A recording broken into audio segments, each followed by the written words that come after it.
दोस्तों अगर आपके पास भी ज़मीन है और आप सालों से रह रहे हैं उस ज़मीन पर, और दरअसल देखा यह जाता है कि ज़मीन तो आपके कब्जे में है, आप ज़मीन पर रह भी रहे हैं 25 साल, 30 साल, 50 साल से, लेकिन कोई भी ऐसा डॉक्यूमेंट्स नहीं है जिससे साबित हो सके कि वो ज़मीन आपकी ही है या फिर आपके पूर्वजों की है, क्योंकि आपके पास कोई डॉक्यूमेंट्स ही नहीं। आपने ज़मीन ऐसे ही ले ली या फिर आपने ज़मीन पर कब्जा कर रखा है, तो उसे बोलते हैं कब्जा है, लेकिन प्रॉपर्टी के पेपर्स नहीं है।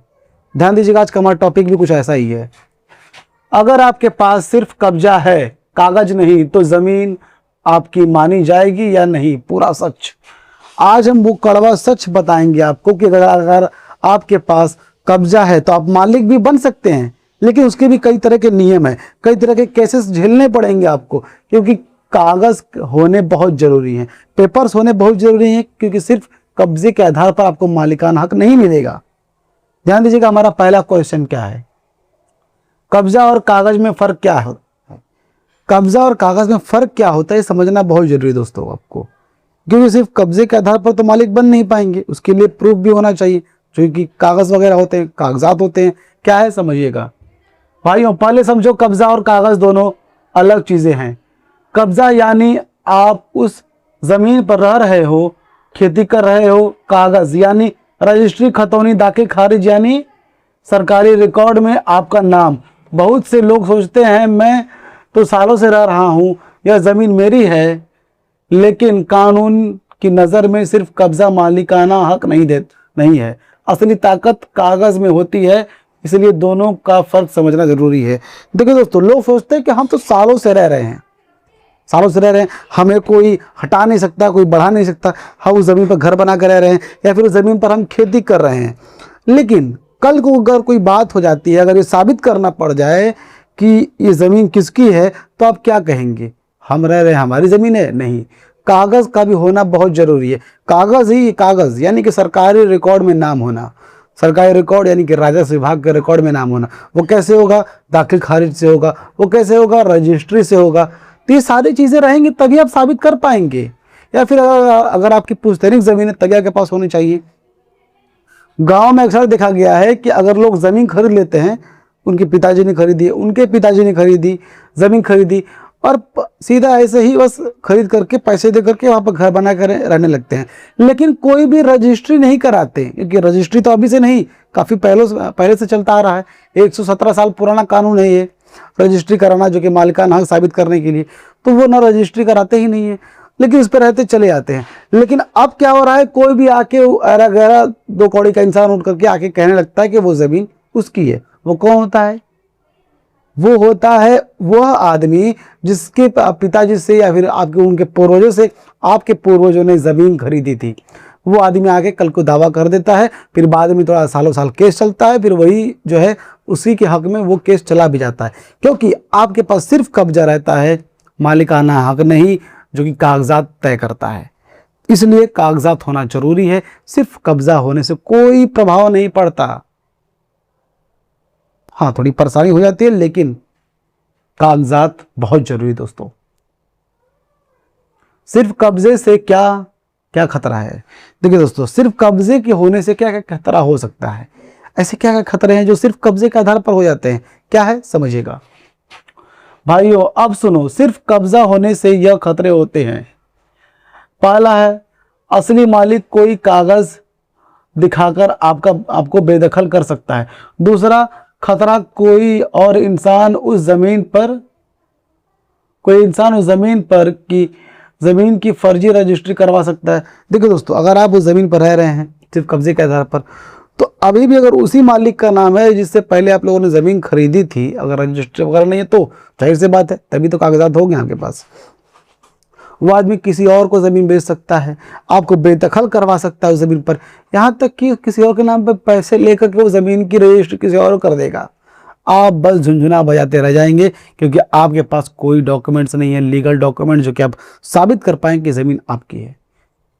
कागजात यानी कि जैसे कि आप हैं, आपका नाम कुछ भी हो, लेकिन वो साबित कैसे होगा? जब तक आपके पास आधार कार्ड नहीं रहेगा, आपके पास कोई डॉक्यूमेंट्स नहीं रहेंगे जिससे साबित हो कि आपके कागजात, आपका नाम ये है, वो है, ये है, जो भी हो।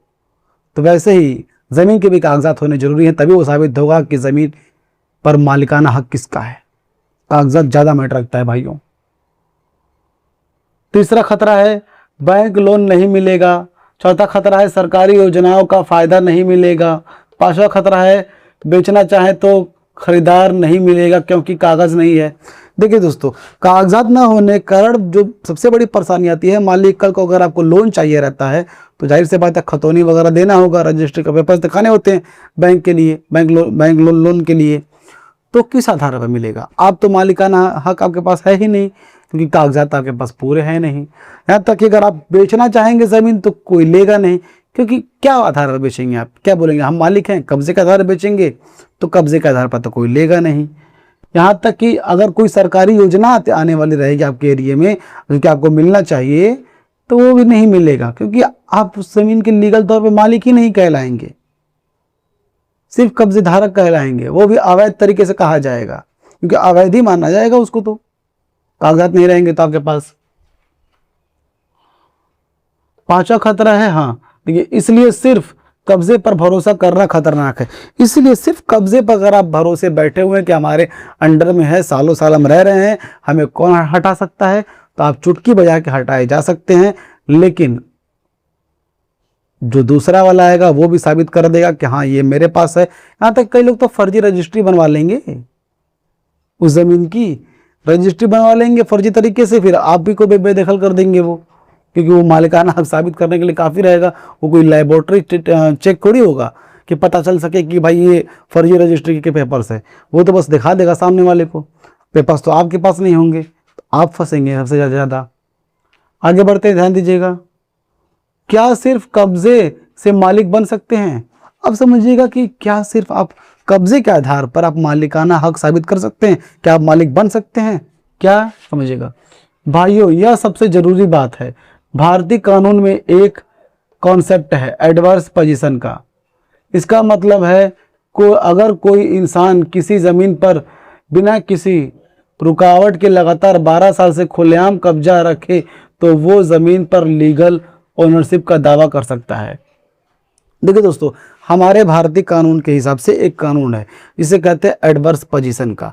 यानी कि अगर आप लगातार 12 साल या फिर 12 साल से ज़्यादा से आप रह रहे हैं उस ज़मीन पर, आप खेती बाड़ी कर रहे हैं, फिर आप ज़मीन आपने खरीदी है या फिर किसी भी तरह से अगर आप कब्जा आपके अंडर में है, भले सरकारी हो किसी भी तरह से, अगर बिना रुकावट कब्जा है 12 साल से या फिर 12 साल से ज़्यादा से, किसी ने रोक टोक नहीं किया, किसी ने भी नोक झोंक नहीं किया कुछ भी तरीके से, ना कोई लीगल नोटिस है किसी भी तरह से, तो आप उस ज़मीन पर उस एडवर्स पोजीशन का इस्तेमाल कर सकते हैं, उसका केस दायर कर सकते हैं आप, और लीगल ओनरशिप का आप दावा कर सकते हैं। लेकिन इसमें भी कई शर्तें हैं जो कि आपको समझना जरूरी है। लेकिन ध्यान दो, इसके लिए शर्तें कब्जा खुला होना चाहिए, लगातार होना चाहिए, बिना झगड़े के होना चाहिए, 12 साल पूरे होने चाहिए, और यह सब हो तो कोर्ट ओनरशिप मिल सकती है, जो कि मैंने आपको बताया, किसी का रुकावट नहीं होना चाहिए। अगर ये सब तरीके से रहेंगे तो कोर्ट में आपको लीगल ओनरशिप मिल सकती है, लेकिन सालों साल बीत जाएंगे। इतना भी आसान नहीं है। कई से दावे हैं खारिज करने के लिए, कई से तरीके हैं जो कि उसको आपके अंडर में करने के लिए, ये समझना होगा। ऐसे आप हर चीज़ का दावा नहीं कर सकते। आगे बढ़ते हैं, ध्यान दीजिएगा। सरकारी ज़मीन पर कब्जा, क्या यह लागू हो सकता है? देखिए दोस्तों, क्या आप सरकारी ज़मीन पर कब्जा करके, क्या ये लागू हो सकता है एडवर्स पोजीशन का कोई नियम? क्या है? क्योंकि सरकारी ज़मीन का अलग मसला है, प्राइवेट ज़मीनों का अलग मसला है। ये समझना बहुत ज़रूरी है, जो लोगों को ये पता ही नहीं होता, लोग दावा करने पहुंच जाते हैं कोर्ट में। भाइयों, यह एक ज़रूरी बात, एडवर्स पोजीशन सरकारी ज़मीन पर लागू नहीं होता आसानी से। मतलब आसानी से तो लागू नहीं होता, लेकिन होता है। अगर ज़मीन सरकार की है तो सिर्फ कब्जे से मालिकाना हक नहीं मिलता। सरकारी ज़मीन के लिए अगला प्रक्रिया है, जैसे पट्टा, रेगुलाइजेशन, अलॉटमेंट होना चाहिए। इसलिए अगर आपका कब्जा किसी सरकारी ज़मीन पर है तो तुरंत रेगुलाइजेशन के लिए अप्लाई करो।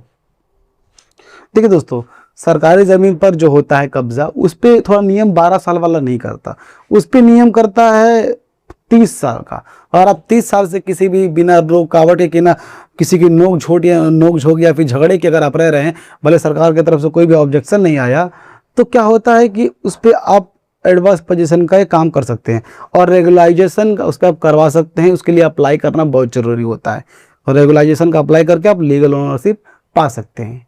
लेकिन सरकार की ज़मीन लेना बहुत मुश्किल है भाइयों, क्योंकि सरकार जो है आपकी ज़मीन नहीं छोड़ती, आपकी ज़मीन हथियार लेती है अधिग्रहण के नाम पे, अतिक्रमण के नाम पे, तो वो अपनी ज़मीन कैसे देगी?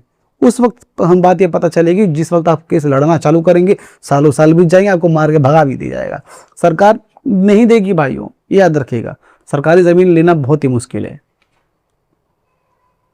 सिर्फ कब्जा है, अब क्या करें?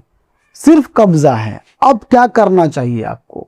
कौन कौन से डॉक्यूमेंट्स जिससे साबित आप करवा सकते हैं, समझिएगा। कौन कौन से नियम है होने चाहिए, ध्यान दीजिएगा भाइयों। अगर आपके पास सिर्फ कब्जा है, पूरा कागज नहीं है, तो यह करो।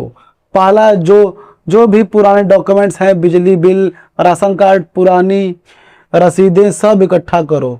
दूसरा, तहसील जाओ, खतौनी निकालो और देखो नाम किसका है, देखो किसका नाम है, किसके नाम है। तीसरा, अगर पैतृक ज़मीन है तो तुरंत दाखिल खारिज करवाओ। देखिए दोस्तों, अगर सिर्फ कब्जा है, आप मालिक नहीं है, तो आपको क्या करना चाहिए? पुराने जितने बिजली के बिल आ रहे हों, उसी एड्रेस पर आ रहे होंगे, उसी मकान नंबर की संख्या पर आ रहे होंगे और आपके नाम से आ रहे होंगे, वो इकट्ठा कीजिए। पानी के बिल भी होंगे सेम वैसे ही, उसे इकट्ठा कीजिए। यहाँ तक किसी भी तरह के रसीदें अगर हो, कोई पोस्ट अगर आया हुआ हो डाकखाने से, वो भी आपके एड्रेस पर आया होगा, वो रसीदें इकट्ठा कीजिए। और गांव के 4-5 ऐसे लोग, 2-3 ऐसे लोग जो गवाही दे सकें कि ज़मीन आपकी है, आपकी मालिकाना हक उसमें आपका ही है, आपके पास बस कागज़ नहीं है लेकिन सारे सबूत हैं, पड़ोसी, बुजुर्ग, ये सारी चीज़ों को इकट्ठा कीजिए। अगर ये सब चीज़ रहेगा, तब आप एडवर्स पोजीशन के हिसाब से आप दावा कर सकते हैं कि ज़मीन आपकी है, और आप मालिकाना हक साबित कर सकते हैं और मालिक बन सकते हैं लीगल ओनरशिप का। लेकिन कोर्ट में जीतने के लिए, इन सब दावों को साबित करने के लिए सारी चीज़ें होनी चाहिए, ये सारी चीज़ जो मैंने आपको बताया, इसलिए ध्यान दीजिएगा। आप आगे बढ़ते हैं।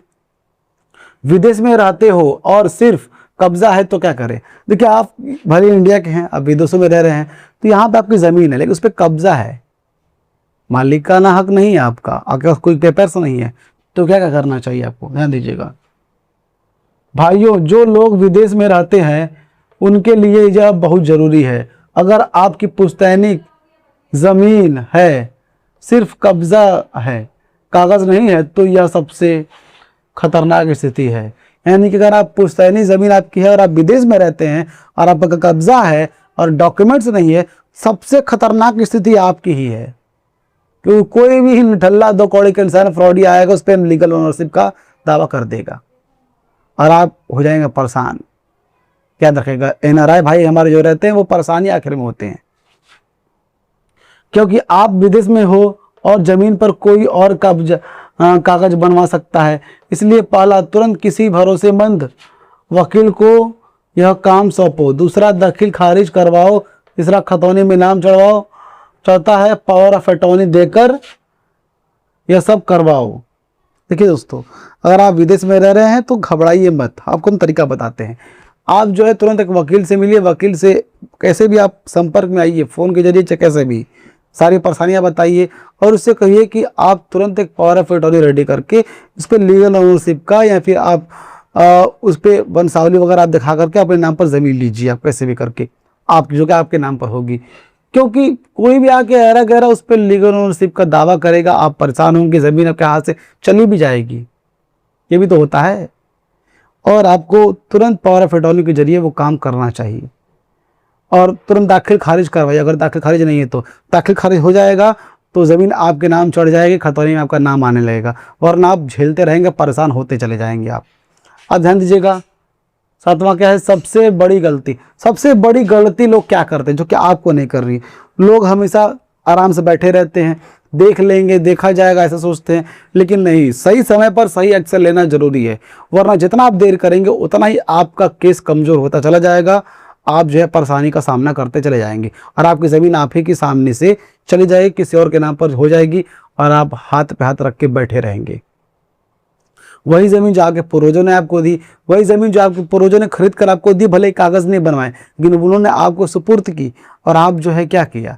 आपने बस किसी और का बात सुना, आराम से बैठे रहे, कोई लीगल ओनरशिप का दावा नहीं किया आपने और आप झेलते चले गए। यही होता दोस्तों। दोस्तों अगर आप भी इस टॉपिक से रिलेट करते हैं, अगर आपको लगता है कि आपके साथ भी ऐसा हो रखा है, तो तुरंत एक वकील से मिलिए। वकील से मिलकर सारी परेशानियां बताइए और तुरंत कब्जे के आधार पर आप मालिकाना हक साबित करने के लिए एडवर्स पोजीशन का केस दर्ज करवा दीजिए सारे सबूतों के साथ, वरना आगे चल के बहुत दिक्कत होगा। दोस्तों आपको ये वीडियो कैसा लगा? अगर आपको ये वीडियो अच्छा लगा तो वीडियो को लाइक कीजिए, चैनल को सब्सक्राइब कीजिए और इस वीडियो को ज़्यादा से ज़्यादा लोगों तक शेयर भी कीजिए, ताकि सभी लोगों को ये बातें पता चल सके कि ज़मीन पर सिर्फ कब्जा होना मायने नहीं रखता, कागज़ भी होने ज़रूरी हैं। सबको ये बातें पता होनी जरूरी दोस्तों। तो फिर मिलेंगे किसी नए वीडियो में किसी नए टॉपिक की तरफ, तब तक हमें दीजिए इजाज़त। जय हिंद दोस्तों।